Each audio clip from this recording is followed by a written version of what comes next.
It's very late Sunday night, very early Monday morning, the 7th of April. And all the indications in the middle of the night, we're 7.5 hours before the UK markets open, are that global stock markets are going to have a very bad day on Monday. Now, I've been through enough of these myself in the past to know that you still don't know what's going to happen.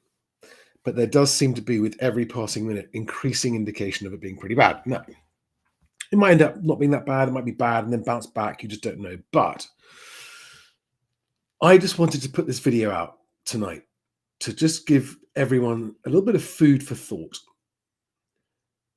about the fact that if there is, I mean, I know stocks slid a long way on Thursday and Friday last week, right? But if Monday brings a true full-scale stock market crash, if it does, and I'm not saying it's going to, but if it does,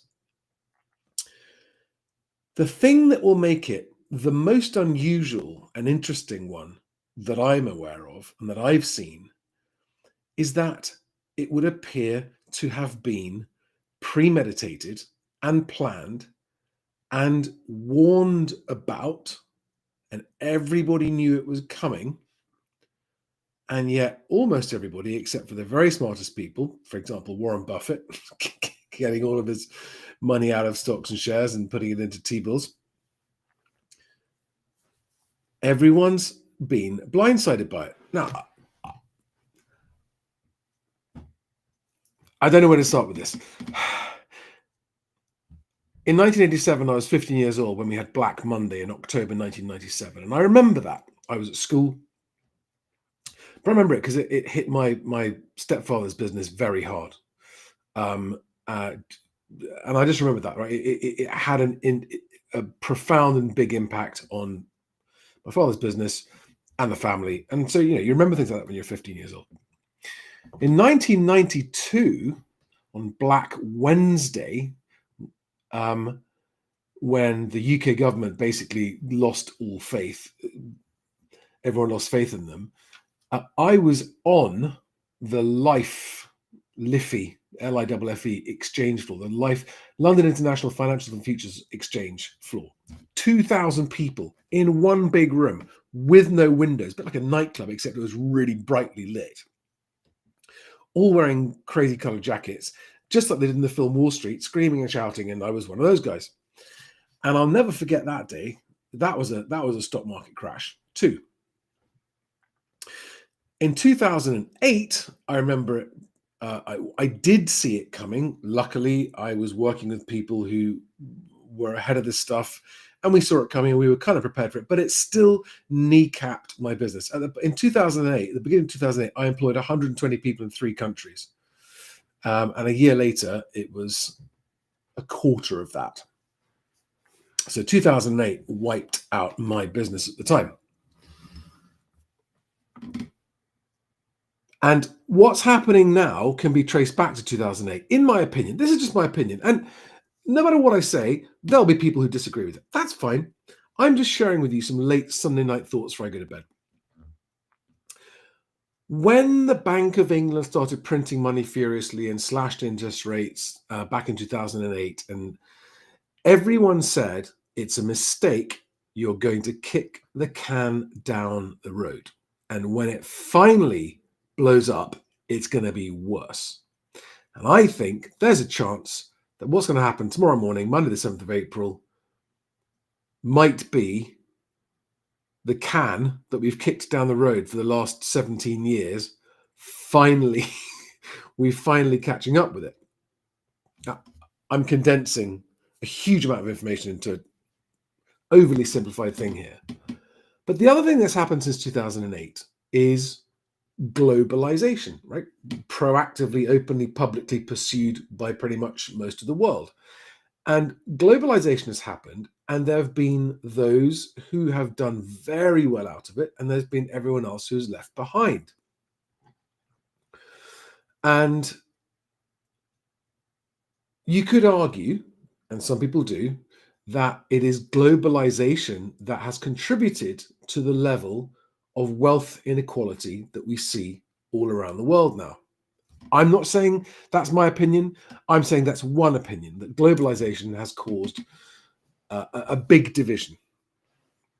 Now, that, if you just bear with me on that content, just hold that thought in your mind and go, okay, well, where's that going?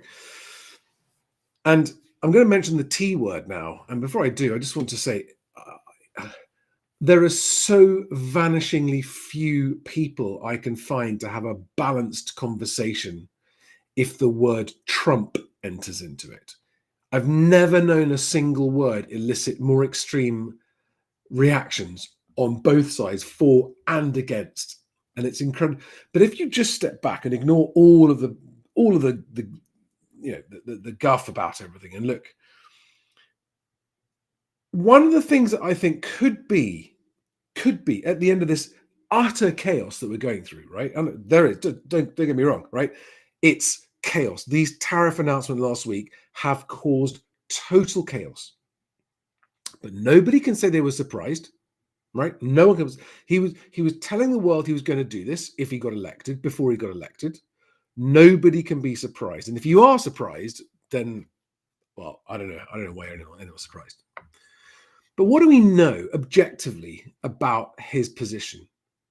Well, he's always said that he stands for the American working class, right? Which is why the American elites hate him so much. East Coast, West Coast, they all hate him. The middle states, generally speaking, they all love him. And I've had fascinating conversations with American friends of mine on both sides of that camp. I just can't find anyone else who's like trying to sort of go in the middle and go, well, what if you're not on one side or the other? What if you just want to objectively view what's happening and see what might happen, right? And there's no doubt that what's happening is causing immense amounts of pain, uncertainty, disruption. It's going to cause all kinds of problems to people who've built businesses and portfolios on the back of what the world's been doing in the last 15 years. But if you look at these figures, I will put them on the screen now. Hang on a second, where are they?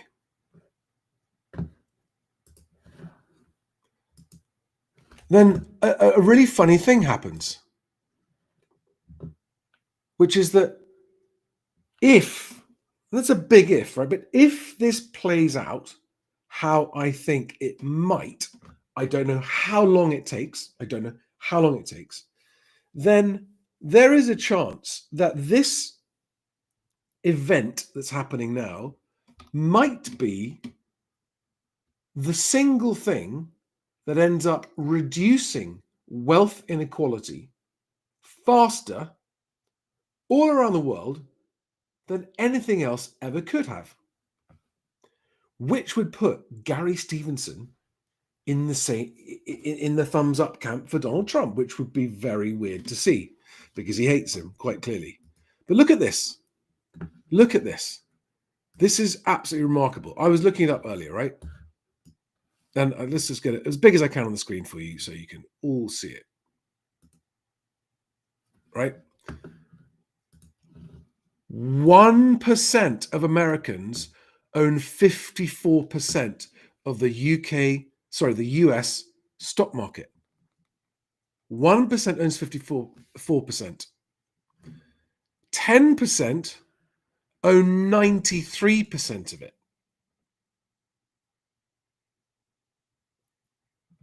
And the richest 50% of Americans own 97 to 98% of it. And the bottom 50% have just 1 to 2%. So who's getting hurt the hardest here with this stock market crash?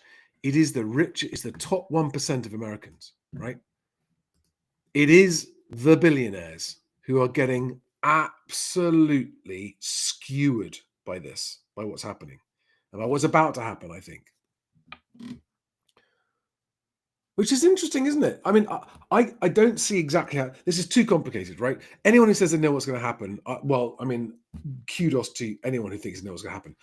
I think it's one of the most unpredictable things I've ever seen happen in world stock markets, despite the fact that this was completely predictable because Trump warned he would do this.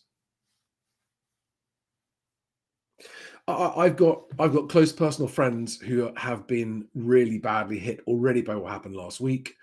I know people whose businesses are being hit by it, by tariffs, the tariff uncertainty. I've seen warnings coming out from different countries around the world about what this is going to do.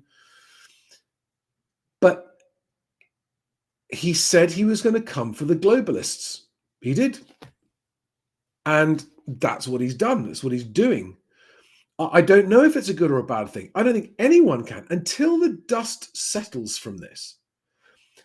Until we see, because I mean, various people, Mohammed El-Erian, the Cambridge economist, and I think the governor of Singapore or someone in Singapore are all saying that basically the WTO, the World Trade Organization, and everything under it, it's gone, it's over, it's ended. The tariffs have ended it. And what's going to come out of this is a kind of complicated spaghetti relationship of trading relations between different countries and a lot more protectionism and stuff. And right, good, bad. I'm not saying I don't know. It's impossible to see how it's going to go. But whatever side of this debate you are on, whatever your feelings might be, the one thing that cannot be disputed, I don't think, is that nothing has changed significantly since 2008 in the world economy. Nothing really big, nothing significant, right? Some conflicts have kicked off and they've caused certain things, but what's happened when the conflicts kick off are almost predictable results of the conflict. Like, that's what's going to happen. Oil prices are going to go up, etc. No one has ever ridden a coach and horses through the global trade system like this, ever. Now, I don't know how long it takes to play out. I don't know if it plays out in 1 year, in 5 years, in 10 years. I have no clue. I don't think anyone does. And the reason that anyone who says they know what's going to happen is, in my opinion, talking out their arse, is because there are simply too many unknown and unpredictable things that are going to happen tomorrow, Monday, and this week and this month. There are too many wildly unpredictable things happening. Including, let alone the stock market, but in the power structure, in the White House, in the US federal services, they're all changing. And US aid and how it's gone around the world and the American influence around, it's all being upended. Whether you think it's good or not, I'm not saying either way it's good or bad. But what I'm saying is it is being upended. And notwithstanding the pain and distress this is going to cause an awful lot of people, I, for one, am fascinated to see how this plays out, because I don't know how it plays out. I do not know how it plays out. I see millions of predictions left, right, and center. I just don't know how this plays out. And I think there are, you can claim all kinds of reasons why this has happened, and they're all probably a little bit right. They're all probably contributing to it. Right? There is no one single thing.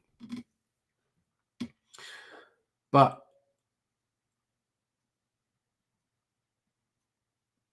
the one thing I will say is I think we are on the brink of the biggest change to the world, the way the world operates and the way the world functions. We're about to see the biggest change, because there's a man who survived a bullet to the head narrowly who doesn't care. He doesn't care. He has said that. If you go and look at it in the interviews he gave after he narrowly missed being assassinated and it just clipped his ear, he has said, well, that's changed my outlook. I'm lucky to be alive, so I don't care anymore. I'm going to do what I want to do. And he's doing it. And it's making some people very happy, and it's making other people very unhappy. It's making the world's richest and arguably therefore most powerful people very unhappy. But is he just lobbing a grenade in with no strategy? Or has this been thought through? I don't know. I've heard people say both things. But Short-term pain for long-term gain, says Bosbos47. Short-term pain for sure. Long-term gain, let's see what happens. Let's see how it plays out. Because, I mean, what are the two directions this could go? If this went really badly, we end up with a global depression, right? That's what happens if it's really bad. Oversimplified, yeah. And if it's really good, then income inequality does get upended and things are unlocked and the world finds a new equilibrium, and perhaps working people can start to afford to live again. People with no ordinary jobs and careers who now can't afford their mortgage or their rent or their food, and they can't afford the bills and the kids and everything else. Could it fix that? Because going back to why he might have done this is because he's always said he was going to do what he thought was best for American workers, not American investors, American workers. And I mean, there are people who say everything's by design. Well, yeah, but whose design? Because there are people with different designs, aren't there? And I don't think that the globalists, whatever the globalists have been designing, is the same as whatever Trump has been designing. I think those two are at odds with each other.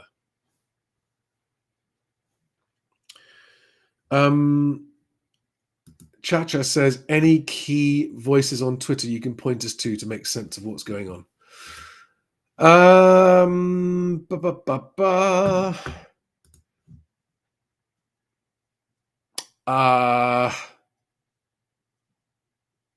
a nutshell, no. I'm looking at lots of different ones. I tried to stay away from following any one person because you always get a skewed point of view. You've got to try and find people with opposing views. That's what I've been doing. I've been watching interviews and podcasts and listening to people's reactions to what happened last week from both sides. And the problem that's what's very frustrating is they're both just going, everyone else is an idiot. If you don't understand, you're an idiot. And Trump's an idiot or Trump's a genius. And, there's just this polarization. There's so little intelligent, reasoned, balanced debate. There's just so little. And it's like, oh, for fuck's sake, come on. Can everyone just calm down and grow up and look at this objectively and go, let's take out the emotion from it and take out the rage and take out the derangement that everyone has about everything and just go, how is this going to affect people? And I don't mean, oh, it's going to be brilliant. Oh, it's going to be bad. How is it actually going to play out? I don't know. I genuinely have no idea. And I'm fascinated. But this, which is where I took my this is right now, right? This was just from a few minutes ago. These are the futures of tomorrow's markets that haven't opened yet. So FTSE down another 4.6%, Germany down 6%, US tech down 5 or 6%, Wall Street down 4%, Hong Kong down 7.5%, Japan down 8.8%, natural gas down 3%. I mean, I've also got Bloomberg Live here.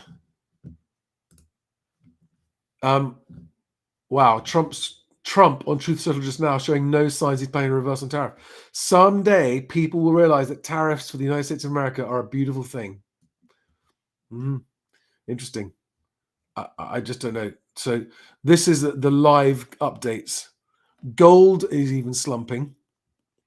So that's 2% down. Japanese Prime Minister's giving instructions to his finance minister to watch markets. It is increasingly looking like we're going to witness a second day of panic in global equities. China retaliation.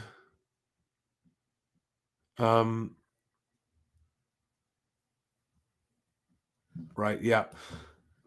The complex could be on pace to post a bigger one-day decline than we saw in Friday's ugly trading. So,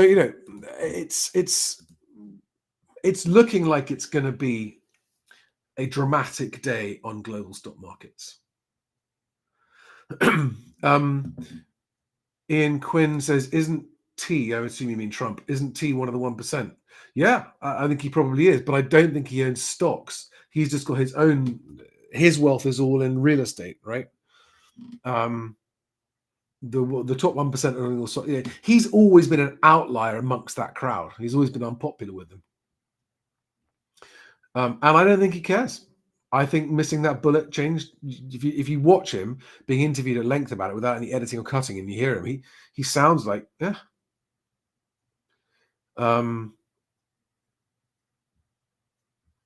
So anyway, I hope everyone's had a fantastic weekend. Something really special happened to me this weekend.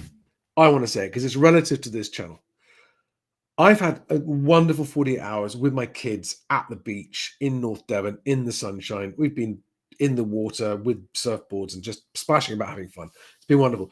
And we went to a pub for lunch yesterday and we were sitting down I got my 3 young kids. They're all under 9 years old and sitting there with their mum. And this couple come up to us.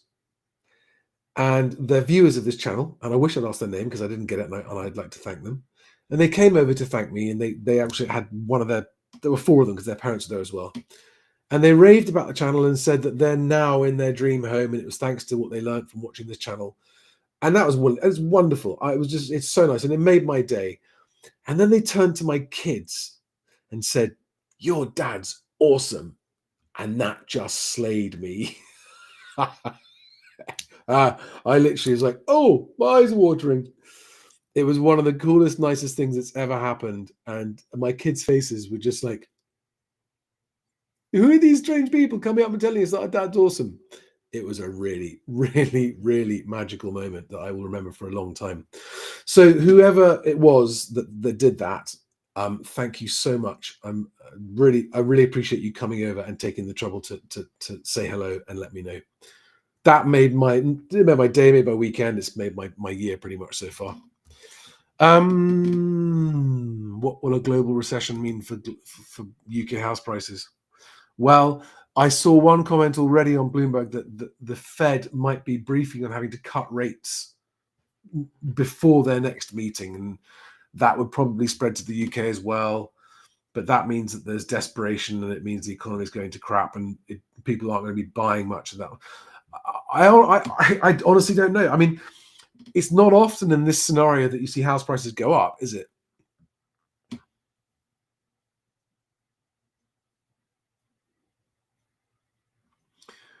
I'm just looking at some of the comments here.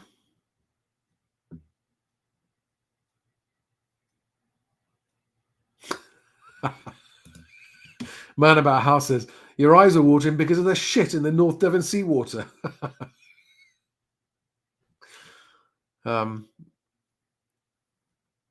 Yeah, emergency rate cut is what's being talked about, but we'll see. We'll see. Anyway, that was it. I just wanted to share that.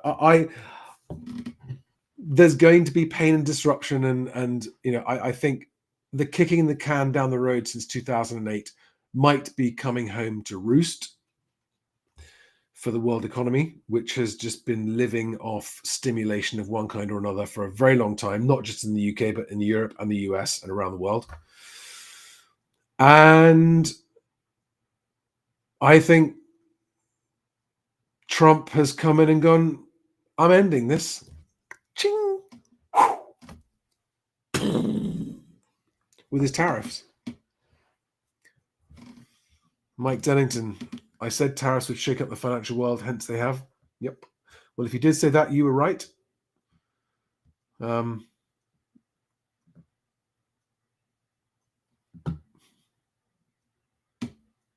Yeah. There are some nice people around, and I just met some. There are lots of nice people around. Guys, it's getting off at 1 o'clock in the morning. Yeah, you see, Jay Tor says, Trump only cares about Trump. The man has 6 bankruptcies. And this is exactly the kind of stuff I'm talking about. That may all be true. He may only care about himself. He might have 6 bankruptcies. He might be batting for numbers. Blah, blah, blah, blah, blah. All of that might be true, but it's fucking irrelevant. All that matters is the tariffs and the effect they're having and whether it's going to help inequality or not. This is my point, Jay.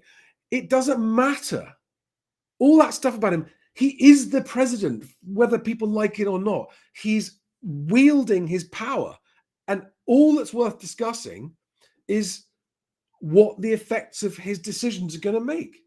It doesn't change anything. I mean, all of that might be right and all might be true, but so what? So what? It's a waste of time talking about it. It doesn't change anything. The man is the president and he's cutting and slashing and burning. And that's going to have an impact on the whole world. And that's what's worth talking about. And I mean, Great Depression too. Yeah, if it goes badly wrong, that's likely what's going to happen. But again, I think no one has actually argued exactly how that happens. That just tends to be the cry of all the people that hate Trump. Oh, it's going to be a massive depression. It's all because of Trump. Yeah, maybe there is. I don't know. Maybe there isn't. Maybe there are people who are on the other side of this trade who are going to do very, very well. And maybe the balance of power is going to shift. Maybe a shakeup of global trade might loosen the grip of the small number of large companies that have too much control on world trade. That would be good, wouldn't it? I don't know, maybe. I don't think a depression is guaranteed by any means. Will prices go up for some consumers in some places? Yes, but prices have already come down for consumers in America in some instances too. So yes, there's been backlash because I mean, Mike talks about the backlash from Republican members of Congress. A lot of them are very rich with an awful lot of money in stocks and shares, and they're not going to like it. And not all Republicans wanted Trump. You got to remember, Trump has always positioned himself as anti the establishment on both sides of the aisle. He's always said that. He's never made a secret of it. And that's what people should pay attention to. He's always said, he calls it the deep state, he calls it the establishment, or whatever you want to like, right? But if you actually bother to ignore the theatricals and listen to the substance of what he says, everything he's doing now is entirely predictable. Sorry, Jay, I'm not picking on you. I'm just reacting to your argument you've raised.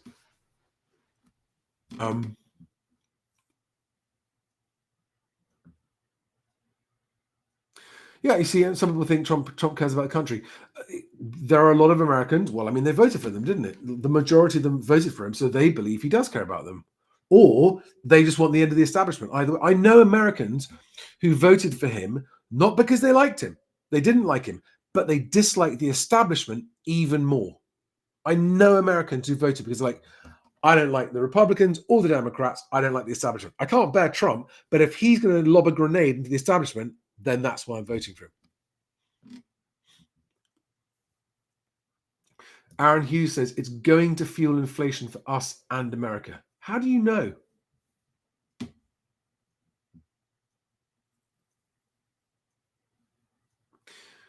It could do, but I mean, not necessarily. We're still in negotiations, the US and the UK, by the way, about the tariffs.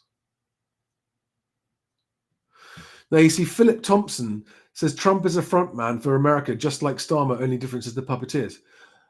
I don't see any evidence of that whatsoever. You look at his entire life, Trump has been there for Trump. He doesn't care about anyone else. He doesn't work for anyone else. He literally does what he wants and doesn't care what anyone else thinks. So I disagree with that, and I haven't seen anything that gives any credibility to that argument. But if I did see something, then great. Victoria Hamilton, thank you very much. That's really kind of you. Very kind of you. Thank you. Touches me.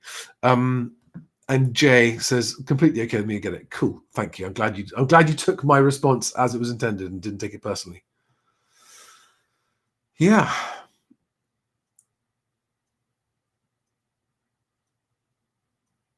Yeah. I mean, Trump says, let's just take this argument. Someone else here saying Trump is only about Trump. Okay. He's approaching 80 years old. What else has he got to gain from what he's doing? Apart from multiple attempts on his life, what else? What is the upside for him personally? Okay, he's in the White House. He's the president again. He could just sit back and do a Joe Biden and put his feet up on the desk and just let the White House take care of stuff and not do anything. Okay, I think that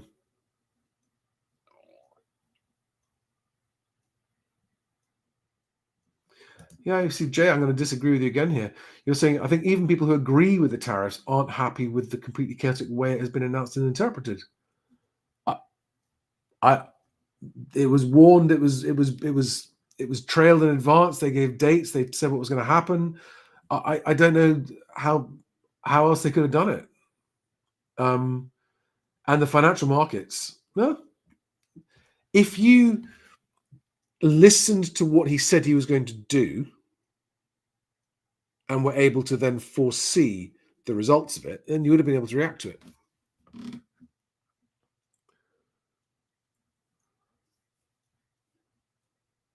I don't see machine 0182 says succession of wealth to his family. I don't see how this makes him rich. How does any of this make his family rich?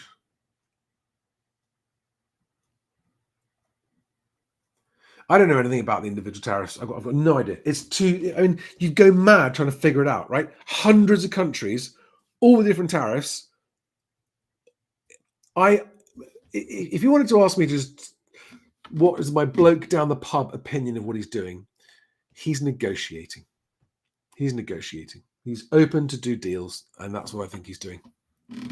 And I having spoken to some of my American friends who have voted for him, and I have American friends on both sides, ones who can't actually bear the sound of his name. Literally, they can't talk about him.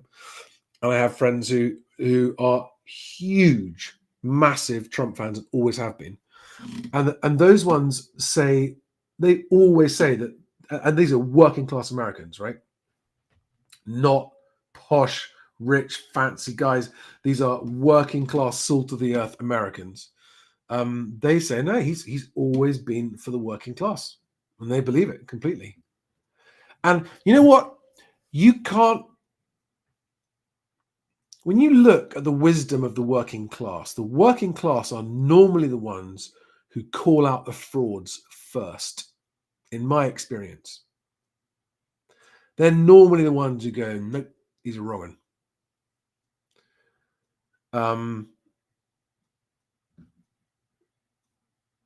And I don't think he would have won that election if the American working class saw him as only doing this for himself. I just think it's a lazy trope to go, oh, it's all for himself. All politicians do it for themselves. I mean, it's just such a trope, isn't it? Oh, politicians, they just do it to line their own pockets. Everyone does. Everyone wants to line their own pockets, isn't it? That's not a constructive or interesting argument. Like, okay, but they do it differently, don't they? Like, let's just. Maybe he does. Maybe he gets rich from this, but that doesn't matter, does it? Like, I don't care if he does or doesn't get rich from this. I only care about whether or not it improves the state of the world, and I don't know if it's going to or not.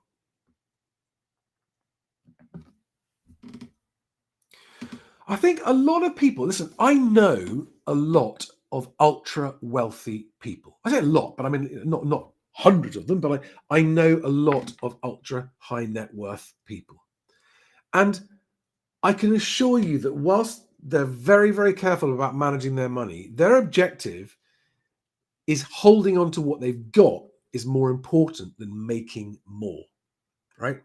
Once you've got it, everyone then comes to try and take it from you. And it's much more about preserving what they've got and just making investments, not speculating. It's much more about that than just because they've already got more than they're ever going to need. So what's the point of putting effort into making even more? When you've literally got more than you could ever possibly need, what's the point of more? And I just find this a really odd, I mean, don't get me wrong, there are some very greedy, messed up rich people, plenty of them. But to just, I know people who just think all billionaires are automatically evil. If you're a billionaire, you're automatically evil. That's like saying all estate agents are bad. Maybe most of them are, but not all of them. There are some good ones. Like in any group of people, you never get one demographic of people where they're all the same. You just don't ever in any demographic.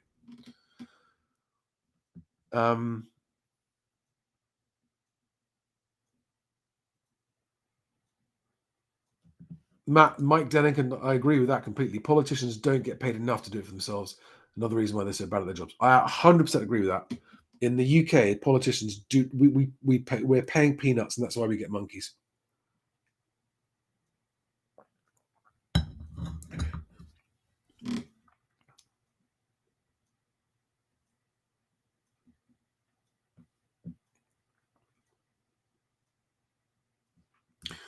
Jay Tor says we can all agree that he is negotiating for better terms, but I honestly think this has done irreparable damage to the US financial confidence, at least during Trump's term. China plus Russia laughing. What he's done damage to the status quo, which everyone liked because they had certainty. They knew what it was safe investment, right? So yes, I agree with that, but that doesn't mean that what's coming next is automatically worse, right? It could be better.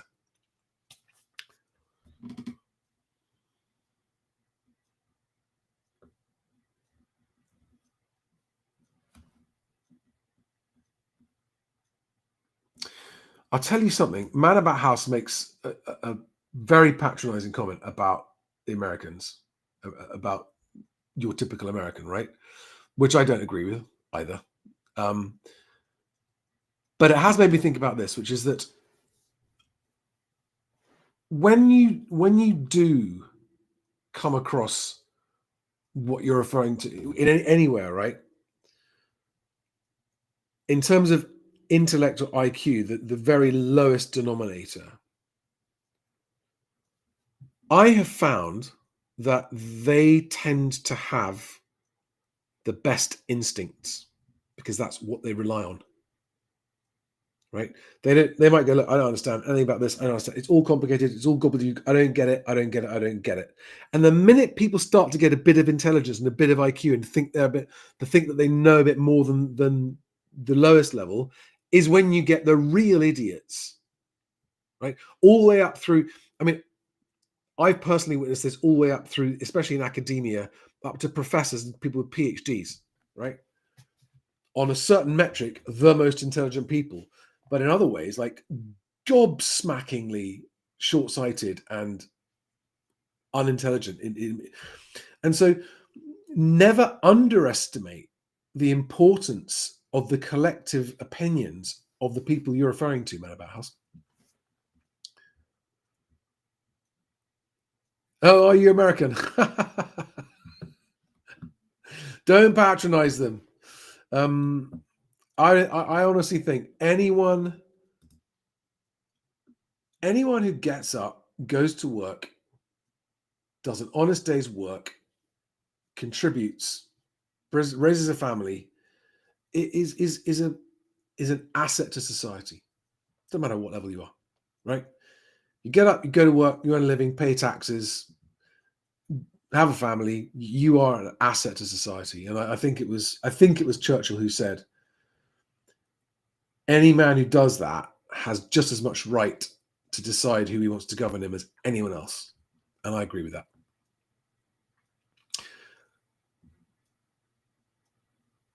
Yeah, I don't think it's just in America. I think the level of intellectual rigor in most places is pretty low. Right, I'm going to go now. This was an unprompted, just wanted to dump my thoughts. Thanks for watching, guys, and I await with interest what happens in the world stock markets tomorrow morning. Talk to you soon. Thanks, guys. See you in the next one. Bye-bye.